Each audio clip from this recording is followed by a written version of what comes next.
Hi everyone, thank you so much for coming back to my YouTube channel. My name is Lydia. I'm the Fun Finance Queen and I'm here to talk to you today about why your budget isn't working. Do you claim to have a budget and it's not working? Why would it not work? Guys, people use budgets all the time, but what makes them not work is what I want to address today. So, budgeting has never been easy, but guys, it is doable. And I want to recommend that you take the time, listen to this video, and let's do this together. All right, so why is your budget not working? Well, usually there are only a few reasons why a budget wouldn't work, and I want to walk you through those today. The first is that sometimes our budgets are not realistic. For example, if we set aside that we're actually going to spend £10 on food, when we know we spend 20, because that's how much we eat, it's important for us to understand that it won't work because it's not realistic to our lifestyle. Now, your budget must reflect who you really are and your lifestyle that you live. You can't put down £200 for rent if you know that your rent is £500. That's not realistic. It will die on the paper that you wrote it on. And that's not what we want. We want you to be able to have a budget that is realistic to your lifestyle. So that's one of the reasons why I encourage you to take your bank statements for the last 3 months, go through those bank statements, learn to make sure that they're accurate, and then of course, use that to create a budget. Use that to project what you're likely to spend.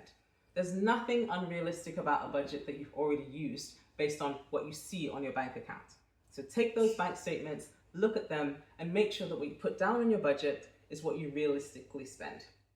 If, for example, you find that what you spend is more than you make, then we need to be able to cut down or earn more money to make sure that what you have coming in is equal to or more than what you have going out. So tracking that money and making sure that what you spend is actually what you wrote down is one of the best things you can do, and that is how you keep your budget realistic. Okay, so what else? You need to make sure that you include things that you spend on. So for example, if you know that in my house, the summertime is the time that everyone has birthdays. We have 2 birthdays in July, 1 birthday in June, and that is a month where I know I'm going to spend money on gifts. Can't really avoid it. So make sure that you include things that you're going to spend on that you know come up on an ad hoc basis. So gifts, for example. Another thing might be miscellaneous expenses that you know come up at a certain time. So for example, you want to go out with your family on this particular time, you want to go to London and go see a particular show. That's going to be something that you need to put in your budget on an ad hoc basis. Now, don't miss out on these things because this can really, bomb your budget. So take the time to look at your calendar before the month starts and make sure that you've created a space for all of those things within your budget so that you have a realistic documentation in your hand. Now, think of any other thing. Entertainment, right? You can't actually have Netflix as something that you use, but you don't have it on your budget, right? So make sure that you track that particular plan, put it on your budget so you have a realistic expectation of what is coming out of your account. So you don't want to look at your account and be surprised. Make sure that you pay attention to those things.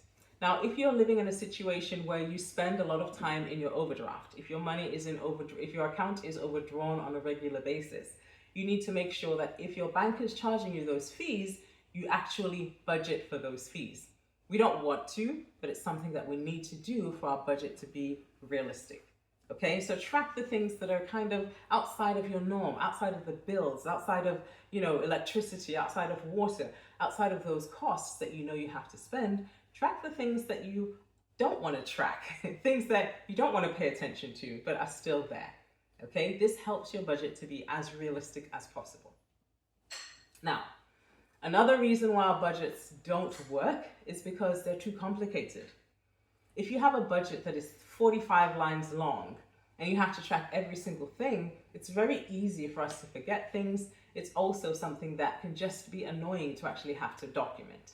So make sure that if your budget is confusing to you, that you find a way to simplify it. Because if it's confusing, you're not going to follow it. It'll be too difficult to follow. So your place is to actually make sure that you have as simple a budget as possible. I'm going to put a few videos here and here where you can actually track and find a great video where I can explain to you about a simple budget that works for so many of my followers. Now, another thing that actually causes our budgets not to work is that we budget so tight that we feel deprived. We budget so tight that we feel deprived.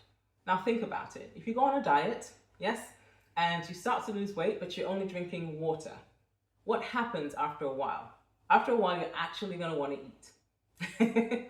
So let's translate this to our budget. If you only eat ramen for 10 days in a row, after a while, when you look at a cup of ramen, you're going to want to throw up.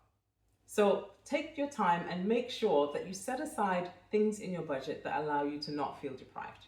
I'm not talking about blowing your entire budget at the mall, but what I am talking about is making sure that your budget has things that allow you to be you. And it doesn't have to be expensive. For example, you could decide you want to go strawberry picking and not buy the whole strawberry shop, but just take the time and do things that you enjoy. You know, you might want to say, okay, I have a cup of coffee at a coffee shop once a week, you know, or it could be once every 2 weeks. Do things that ensure that you're not deprived, and take the time to make sure that that is a part of your budget. Okay. Now, the last thing I wanted to point out about feeling deprived is the fact that sometimes this is a mindset that we need to adjust from. Okay, if you're used to blowing £700 on certain things every month, and that is not something that your budget can manage, I need you to actually begin to shift your mindset about what being deprived really is. Okay, because if being deprived is something that's outside of what you can afford, lady, gentlemen, this is not something that you should have as something you should be doing on a regular basis. Take the time, understand where you are at this particular time, but most importantly, use this as a gauge to where you want to be going forward. And these steps that you take will help you to get to that place that you want to be. Okay? Now, one of the other reasons that we don't actually have a budget that works is because sometimes we don't put ourselves first. Now, that may sound selfish, but I need you to pay attention to what I'm saying. Hear me and hear me well. What I'm trying to say is, if this is money that you've earned, it's very important that you take your time and value the time that you put into earning that money. So you have to be able to say to yourself, okay, at the end of the month, I want to have something that works for me. So for example, if you are at the end of the month having nothing in terms of savings, how is it possible that you can say you actually gained something from that? I need you to be smart and realize that that time that you put in, those hours that you did, that job that you may not even like, they have to count for something. And that's why budgeting is important. Because at the end of the day, you want to say to yourself, okay, I may have had to have spent all this money, but I do have X amount in my pension pot, or I do have X amount in savings, or I have X amount in an ISA. Check out this video here for ISAs. Take your time to make sure that you do something for yourself that will be for the long term for you. You have to be smart about this, ladies and gentlemen. Budgets will only work if you're actually projecting into the future, hoping to grow yourself, hoping to get somewhere. So that was a lot of information, and I know that last point was deep, but I need you to understand we're going to be talking about the psychology of money and understanding how that psychology works for you. So I know that was a lot of information, and I'm hoping that it helped you. So I always ask just a few things of you before I go.